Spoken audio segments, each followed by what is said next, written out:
Hello everybody, I'm Miss Trish. I'm one of the RE teachers for UU St. Petersburg, and I'm here with the RE lesson for the 27th of September. And I'm going to light the chalice so we can get started. Love is the spirit of this church and service its law. This is our great covenant, to dwell together in peace, to seek the truth in love, and to help one another. This week's lesson is entitled Renew and Repair Your Relationships. And also this Sunday the 27th, at sunset, Yom Kippur, which is a very important holiday in the Jewish religion, begins. So, as a covenantal religion, our faith places relationships and promises to each other at the center of our faith. And since we're human, we sometimes break those promises and hurt those relationships. So, renewal and repair is necessary and sacred work. What's one of the ways that we are becoming more of a people of renewal? Well, we get comfortable with the work of renewal and repair. And I have an object to help us think about that. This is a baseball, and it's used to play the game baseball. So what happens in baseball? Somebody throws the ball, somebody else tries to hit it with the bat, somebody in the outfield tries to catch it, and there's a lot of mistakes you could make playing that game. For example, you could miss and not hit the ball. You could accidentally hit the person with the ball. You could hit a car, a building. You could even break a window. So, if a mistake like that happens, we have to own up to it. We have to admit we made the mistake and say that we're sorry. And sometimes we can do something to repair it. And when we do those things, we also feel renewed. We feel better and like we're given a fresh start and a new chance. Is there someone in your family who plays one of those sports that need a ball, like baseball, t-ball, soccer, golf, tennis, volleyball? If so, you could ask them if they've ever made a mistake while they were playing that sport and what they did to make up for their mistake. Maybe somebody in your family was raised Jewish, or maybe you have a friend that still observes the Jewish practices. They might be able to tell you about their experiences of observing Yom Kippur and what it taught them about forgiveness. In the Jewish faith, Yom Kippur begins at sundown on Sunday, September 27th. Today's story is about forgiveness. And while I read it in a book named The Hardest Word by Jacqueline Jules, I'm going to tell it in my own words. You could check the book out of the library, or you could watch it on YouTube. And it's a really good Yom Kippur story. And if you have an adult there to talk about it with, it's even better. Once upon a time, the whole world was filled with magical creatures. One of those creatures was a gigantic bird called the Z's, and he was so big. He was bigger than the biggest airplane you've ever seen, and he had golden wings and a huge purple feather sprouting right out of his forehead.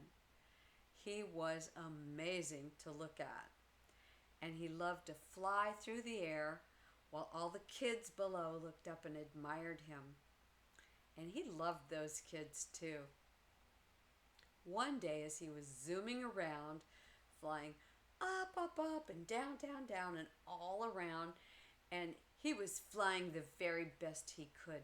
He had his wings stretched way out, and then suddenly, oops, his wing touched a star and knocked it right out of the sky, and it fell all the way down to earth. Woo! Made a big hole in the surface of the earth. And the Z's went, oh, what a mistake I made. How am I ever going to fix that? Well, he had no idea. So he flew back up into the sky, and he was flying around thinking about it when all of a sudden, oh no, his other wing hit a rain cloud and knocked it out of the sky, and it flew all the way down, and it landed in that hole with a big old splash. And a brand new swimming pool for the kids was created. Well, the Z's was thrilled with how that worked out, and he was pretty proud of himself. So he started flying around again, and he was big and beautiful, but he was kind of clumsy. He was thinking about his flying and not looking where he was going, and his wing accidentally knocked down a tree. And that tree fell and smashed the vegetable garden that the kids had been taking care of so they could grow their very own fruits and veggies. Well, the Z's felt really, really bad. So he did what I sometimes do. He went and hid. He had a special place that he could hide on top of a mountain where he had a perch. And he hid out there hoping that nobody would find him. But while he was hiding, the Z's heard God's voice. And God said, hey Z's, what's going on? And Z said, oh God, I just made the biggest mistake and I don't know how to fix it. And he told God about the tree and the garden. And God said, oh, that's pretty bad. And I don't know what you could do to fix it. And the Z's said to God, well, what do you think I should do? And God said, what you have to do is you have to go out into the world and look high and low until you find the world's hardest word and bring it back. So the Z's agreed to do that, and he had a mission. He stretched out his beautiful wings and he flew and flew until he came to a little house near a river where a mommy was getting her little boy ready for bed. And the little boy said, Mommy, I don't want to go to sleep. And the mommy said, well, I'm sorry, honey, but it's bedtime. And the little boy got even angrier and said, no, I don't want to go to sleep. You ever done that? Well, the mommy said, I'm sorry, honey. And she turned out the light and left the room. Well, the Z said, I've got it. The hardest word is good night. And he flew all the way back and he told God, I've got the hardest word. It's good night. And God said, well, some kids really don't like to hear that, but it's not the world's hardest word. So Ziz took off again and flew all around the world until he found a daddy getting dinner ready for his little girl. And the little girl said, Daddy, can we please have biscotti? And the daddy said, I'm sorry, honey, but we're having meatloaf. And besides, the word is spaghetti. And the little girl said, That's what I said. Biscotti. And the Z's thought, oh, that's the hardest word. So he flew all the way back to God and he said, God, I've got it. The hardest word is spaghetti. And God said, that's a pretty hard word, all right, but that's not the hardest word. So the Z's took off again and he flew all over the place and he found all kinds of really hard words and he brought them back to God. Hard words like rhinoceros and ridiculous and rudimentary. And God said each time, I'm sorry, but that's not the world's hardest word. And the Z's got so upset.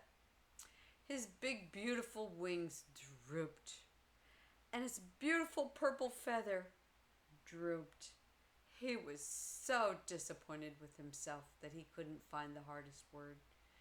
And he said, God, I've looked everywhere, and I can't find it. I'm sorry.